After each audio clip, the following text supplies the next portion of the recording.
제가 개인적으로 존경하는 목사님 가운데 이재철 목사님이라는 분이 계십니다. 백주년 기념교회를 담임하시다가 지금 은퇴하셨어요. 은퇴하시기 전까지만 해도 외부의 말씀 사역들을 종종 하셔서 기독교 개통 신문에 종종 기사가 나곤 했는데, 이제 은퇴하시고 나서는 그럴 일 없으시니까 소식이 없었는데, 오늘 우연찮게 인터넷 뉴스를 검색하다 보니까는 그 목사님 이름이 나오더라고요. 그래서 무슨 일인가 하고 봤더니 그 목사님 얘기가 아니라 그 목사님 아들 얘기가 나왔어요. 여러분도 보신 분 계실지도 모르겠습니다. 그러고 보니까 제 아내가 얼마 전에 그 이재철 목사님 아들이 그 오디션 프로에 나왔다고 얘기를 하더라고요. 근데 그때는 그러냐고 그러고 그냥 지나갔어요. 그러다가 기사 내용을 이렇게 봤더니 꽤 실력 있는 뮤지션으로 이제 소개를 하더라고요. 그래서 유튜브 오디션 프로를 이렇게 찾아봤어요. 한 파트를 찾아봤는데 정말 잘하더라고요. 그냥 잘하는 게 아니라 그런 거 있잖아요. 자기만의 그 음악이 아주 분명한, 그러니까 어떤 노래를 하든 자기식으로 잘 이렇게 소화해서 만들어내는 그런 전문가가 아닌 제가 보더라도 야, 저 사람 참 노래 잘한다, 그냥 목소리가 좋다, 음색이 좋다, 그런 의미로서의 잘함과는 또 다른 그런 의미더라고요. 인상 깊었던 것은 그 친구가 이렇게 노래를 하고 나서 심사원단이 심사평을 하는데 모두가 다 할 말을 잃고 가만히 이렇게 쳐다보고 있어요. 이제 연륜 있는 심사단들이야 이제 그렇다 치더라도 현직 가수들의 표정은 딱 무슨 표정이냐면, 야, 내가 어떻게 저 사람을 평가해? 그런. 근데 제가 봐도 그래 그럴 것 같아요.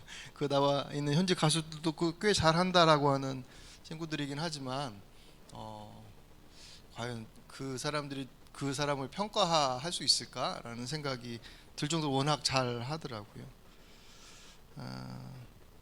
아버지 덕에 그 아들이 드러난 게 아니라 아들 덕에 아버지 이름이 소환이 된, 좀 다른 의미긴 하지만 오늘 본문이 좀 비슷한 양상을 보였습니다. 제자들 덕에 예수님의 이름이 소환이 되는 일이 발생을 했습니다.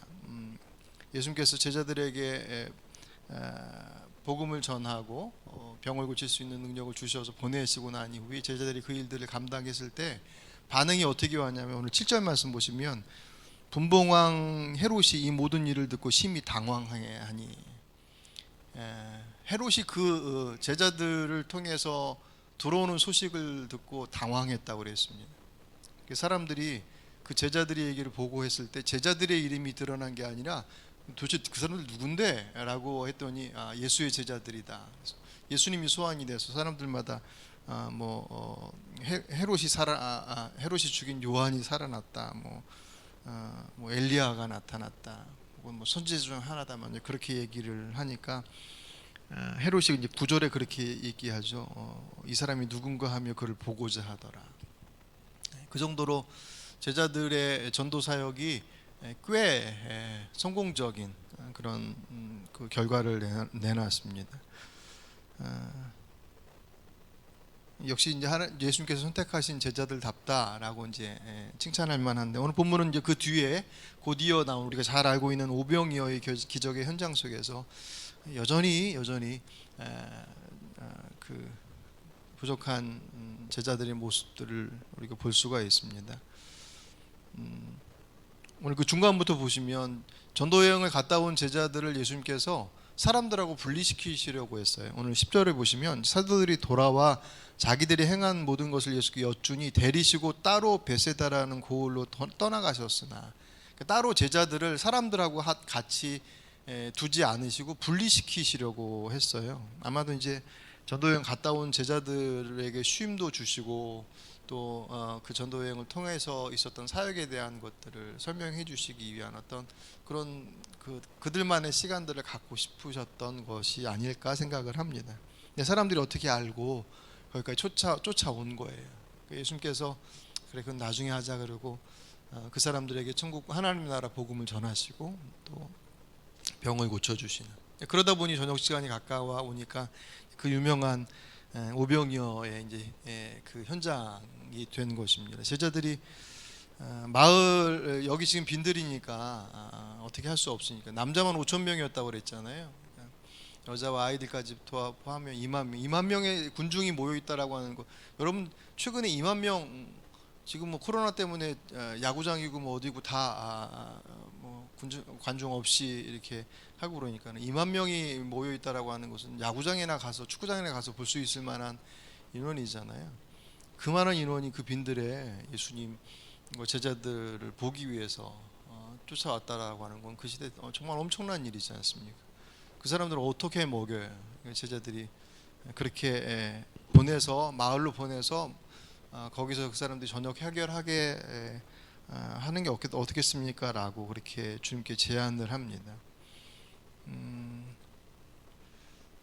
어떻게 보면 제자들의 입장에서는 당연해 보이는 거예요. 뭐 어떻게 할 수 있는 게 없잖아요. 여기가 빈들이니 보내자고 그렇게 자연스럽게 주님 앞에 얘기를 했는데 예수님의 대답이 일반적이지 않아요. 뭐라고 대답하시면 13절에 예수께서 이르시되 너희가 먹을 것을 줘라. 그러니까 예수님의 답변이 이상한 거예요. 제자들의 사실 물음은 그냥 어떻게 할 수 없으니 여기 빈들이고 우리가 가진 것도 없으니 주님 보내시죠라고 이렇게 얘기한 것에 주님께서 너희가 먹을 것을 줘라. 예수님께서 그럼 제자들이 가지고 있는 음식의 양이나 재정적인 수준을 모르셨겠느냐 할 때 그럴 리는 만무하거든요. 아니 그 마음속에 있는 숨겨져 있는 것도 아시는 주님이 그들의 상태를 모르실 리 있겠습니까? 그게 무슨 뭐 낱낱이가 아니더라도 어쨌든 그 정황을 전혀 모르실 리 없을 주님께서 그들에게 니들이 먹여라 라고 말씀하신 것은 분명한 의도가 있다라고 하는 거죠. 주님의 의도. 사실 그런 거예요.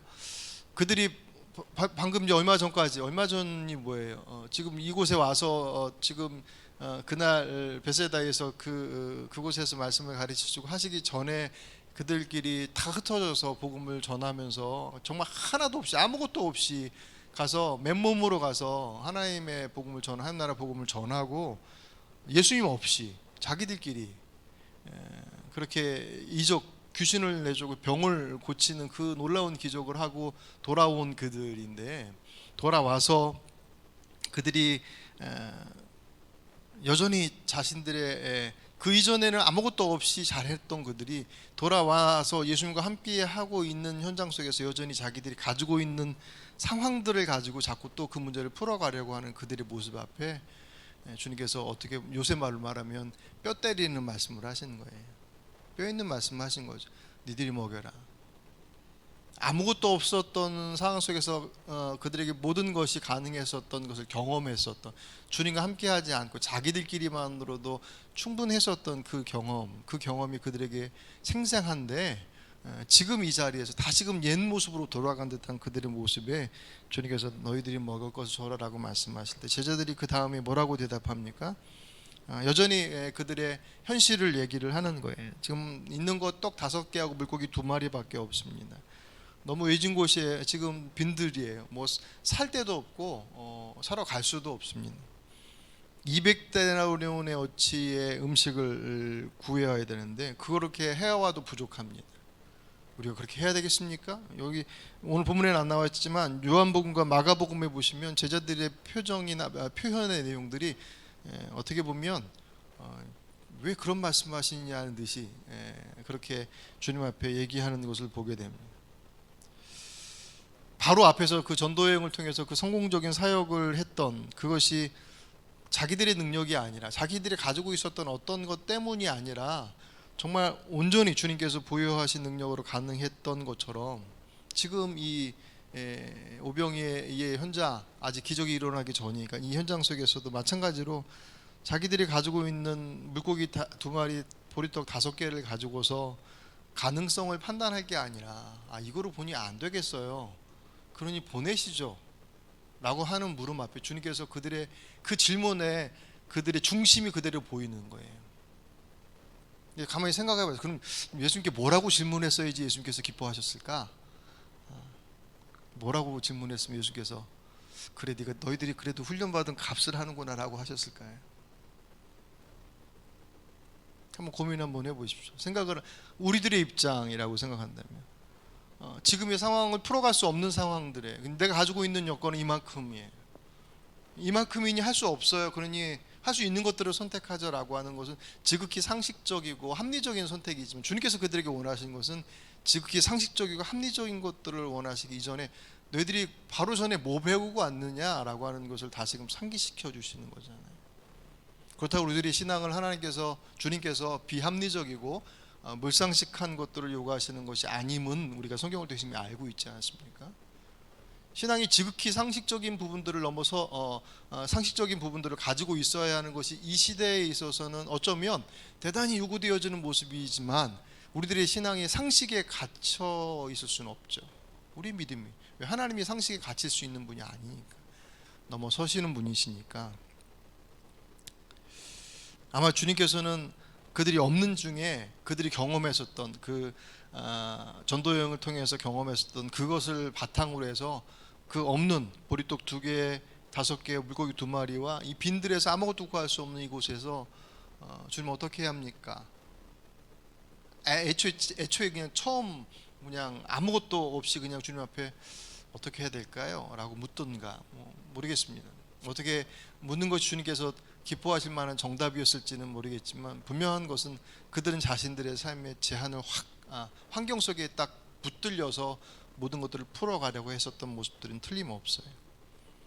앞에 처음 본문에서 보면 예수님께서 그들에게 마을 흩어져서 복음을 전하고 병든 이들 고칠 수 있는 비결 그 모습을 어떻게 제시하고 있냐면 1절과 2절을 잠깐 보실까요? 1절 2절 보시면 예수께서 12제자를 불러 모으사 모든 귀신을 제어하며 병을 고치는 능력과 권위를 주시고 하나님 나라를 전파하며 앓는 자를 고치게 하려고 내보내시며 여기 보면 3가지의 제자들을 불러 모으셨어요.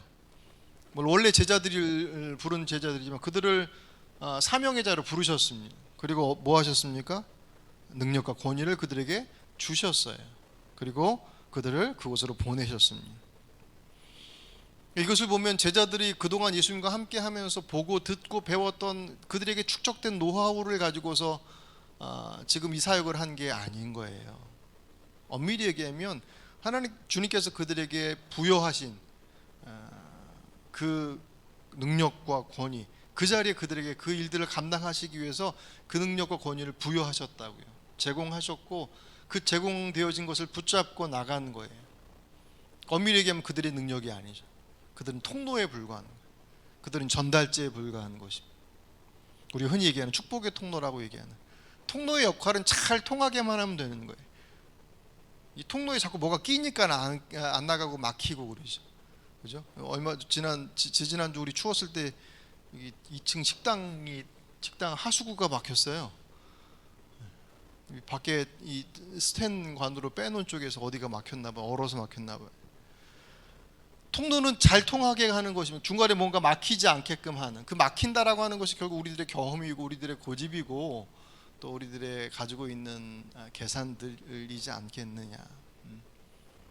잘 전달하려면 어떻게 해야 되느냐. 그 잘 전달하는 방법을 뒤에 오늘 3절로 5절에 예수님께서 뭐라고 말씀하시냐면 이르시되 3절 여행을 위하여 아무것도 가지지 말라. 지팡이나 배낭이나 양식이나 돈이나 두벌 옷을 가지지 말며 아무것도 소유하지 말고 전적으로 무엇만을 의지하냐면 주님께 주신 능력과 권위만을 가지고서 그 일을 감당하는 것. 그 스스로가 그것이 하나님의 능력인 것을 증명하고 그 본인들도 그렇게 그것만을 의지하게끔 아무것도 가져가지 말라.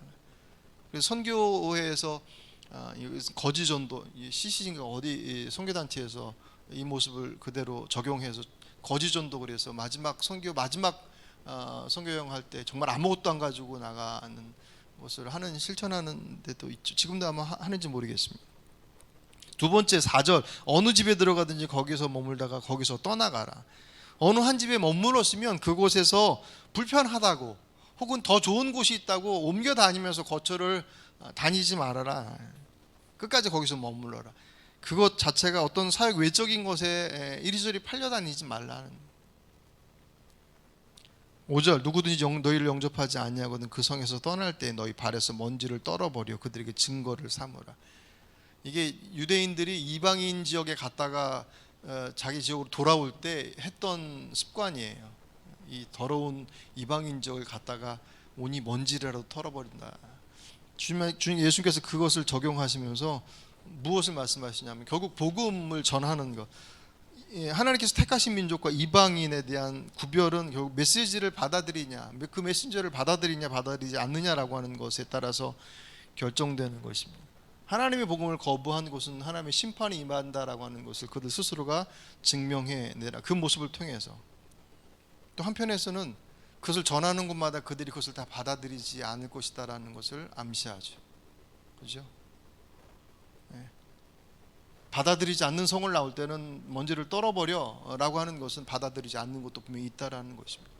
전했을 때 받지 않는 사람도 있어요. 그것 때문에 너무 죄책감 갖거나 어떻게 해야지라고 그것이 너무 연연하지만 그렇다고 해서 그냥 뭐 차갑게 한번 딱 내밀어 놓고 안 받았으니까 그건 네 책임이야 라고 돌아서라는 그런 의미가 아니라 주의 말씀의 그 권위와 그 능력을 가지고 선포함에도 불구하고 그들이 그것을 거부한다면 그것은 그들의 책임이다. 거부당할 수 있다. 그러고 보니 제자들이 가진 것은 하나도 없어요. 다 주님께 주신 것 그것을 가지고 나가서 실행하는 것밖에 없어요. 묘하게도 앞부분에서 주님께서 어떻게 보면 그들이 처음 하는 거잖아요. 예수님과 항상 같이 다니면서 구경만 하고 옆에서 하시는 일에 응원하고 그랬던 이들이 이제 자기들끼리 가는데도 불구하고 한마디도 얘기하지 않아요. 뭐라고 얘기했는데 안 기록했는지는 잘 모르겠습니다. 그것에 비한다면 오병이어의 현장 속에서는 제자들이 말이 많아요. 이래서 못하고 저래서 못하고 이래서 안 되고 저래서 안 되고 라고 하는 것들에 대한 설명들이 잔뜩 있지만 오히려 훨씬 더 힘겨울 것 같은 그 전도를 나가기 전에 자리 속에서는 그들이 아무 말 얘기하지 않고 그냥 그대로 받아서 그대로 가요. 그러니 제자들은 그 현장 속에서 예수님도 없이 자기들끼리 나가서 얼마나 정말 하나님 앞에 간절히 그 사역들을 감당하기 위해서 몸부림쳤겠습니까? 내가 가진 것으로 그들을 설득시킬 수 있는 것도 아니고 숨겨둔 꼼수가 능력이 있는 것도 아니고 아무것도 없는 오직 정말 그분께서 부여하신 능력과 부여하셨다고 하시는 그 약속과 그 권위를 가지고 가서 그냥 선포하고 선언하는 것이었습니다. 그 결과가 어땠습니까? 헤롯이 긴장할 정도로 대단한 결과가 나왔습니다. 그랬던 그들이 오병이어 현장 속에서 다시 옛 모습으로 돌아갔습니다. 하나님께서 맡기셨다고 한다면 오늘 제자들의 모습들을 통해 볼 때는 맡기셨으면 감당할 수 있는 것들을 함께 주신다라는 거예요. 틀림없죠. 그 이전에 확인해야 될 게 이게 하나님께 맡기신 게 맞냐부터 확인을 해야 되겠죠. 하나님께서 정말 맡기셨다고 한다면 그 하나님께서 맡기셨다라고 하는 것이 뭐 교회에서 어떤 사명을 감당하는 것, 직분을 감당하는 것이라고 하는 종교적인 신앙적인 모양을 가지고 있는 것들에게만 적용되겠습니까? 그렇지 않습니다. 오늘 여러분들이 안고 있는 삶의 자리들 속에서 정말 주의 뜻을 따라서라고 하는 그 신앙적 기준들 속에서 살아가려고 할 때 주님께서 우리에게 원하시는 것은 내가 가지고 있는 형편의 모습들을 가지고 조물락조물락 하다가 안 되면 하나님 어떻게 해야 돼요? 라고 묻는 것 이전에 그분께서 맡기셨다고 한다면 내가 가지고 있는 능력들 넘어서 일하실 그분을 바라보고 기대하며 그분께 구하는 것 그것이 우선 아니겠느냐. 그것이 그냥 만무가내로 일단 저질러 놓고 하나님 알아서 하십시오. 그건 아니죠. 그러니까 이게 사실은 적용할 때 말씀 앞에서 정말 잘 정돈하지 않으면 양극단으로 왔다 갔다 해요. 한쪽에서 너무 계산해서 꼼짝도 못하고 한쪽에서 막 내질러 놓고 하나님 책임져 주시라고 막 땡깡 부리고 있고 안 되면 하나님 책임이라고 그러고 진짜 안 되면 나가 떨어지고 오늘 제자들의 모습 물론 여기서 끝나지 않고 쭉 이어져 가면서 제자가 그들의 모습들이 더 단단해져 가는 것들을 보는 것처럼 오늘 제자들 주님의 말씀을 붙잡고 능력과 그 권위를 받았습니다. 그들의 능력이 우리들이 가지고 있는 능력 얼마나 준비해야지 하나님의 사역을 하는 것입니까? 그 얼마나 준비라고 하는 것을 어디까지 하겠습니까? 주께서 부르셨다면 그분께서 맡기셔서 보내실 것이다라고 하는 그것에 우리가 중심을 두고, 그러면 내가 없는 형편이고 부족한 환경이라고 한다면 더욱더 그분의 뜻을 구하고 그분의 공급하심을 기다리는 것이 더 믿음 안에서의 모습들 아니겠는가.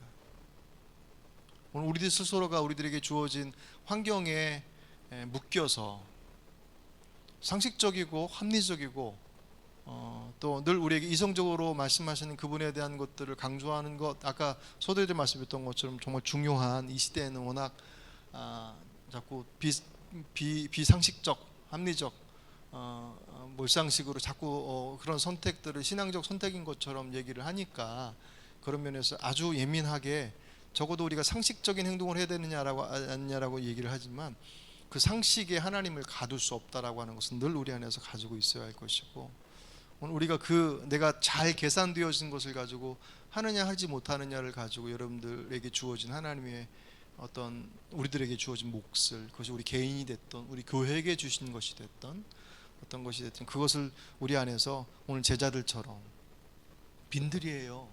아무도 없어요. 가진 것도 없고 사람들 보내서 거기 가서 해도 지금 될까 말까 하는데 뭐 어떻게 해야 합니까? 빨리 보내야지 그나마 좀 살릴 수 있습니다라고 머릿속에서 계산하고 있지는 않은지, 그 시간에 정말 주님 앞에 하나님 어떻게 해야 합니까? 보이셨고 맡기셨으니 주께서 인도하실 것이 성경의 일하심의 모습인데, 주님 인도해 주십시오. 그 자리를 주님 앞에 묵직하게 가지고 있는 것, 가져야 할 것, 그것이 우리들의 모습 아니겠습니까? 오늘 이 저녁 특별히 오늘 말씀을 기억하시면서 그것을 위해서 좀 기도했으면 좋겠습니다. 결국 능력은 우리들이 가지고 있는 우리의 숨겨진 능력이 아니라 그분의 능력입니다. 믿으십니까? 예, 정말 그렇습니다. 돈 없으면 성경 못한다. 대단히 위험스러운, 대단히 현실적이지만 대단히 위험스러운 발언입니다. 하나님 앞에 우리들의 삶을 맡겨드리면, 그것이 뭐 선교냐 뭐 전도냐라고 하는 그런 종교적 언어만이 아니에요. 우리들의 삶이 전체가 다, 우리들의 아이들이, 우리들의 삶이 그분의 인도하심들 속에서 그분의 능력으로 더해져 이루어질 갈 것들을 기대하며 내 안에 그것을 가로막았었던 것들을 주님 앞에 말씀을 들으면서 여러분들 앞에 드러내 보이신 것이 있다고 한다면, 오늘 이 저녁에 회개하며 주님 앞에 내려놓는 시간이 되시고, 그리고 정말 주님께로 주님께서 말씀하신 것들만을 붙잡을 수 있는, 그래서 내가 꼼수 부려서 내가 막 이렇게 오물락조물락해서 만들어가는 일이 아니라 정말 주님께서 주님의 능력의 통로로서 그분의 일들을 이뤄내시는 오늘 저 여러분의 삶이 되시길 주의 이름으로 축복합니다. 기도하겠습니다. 감사합니다 주님.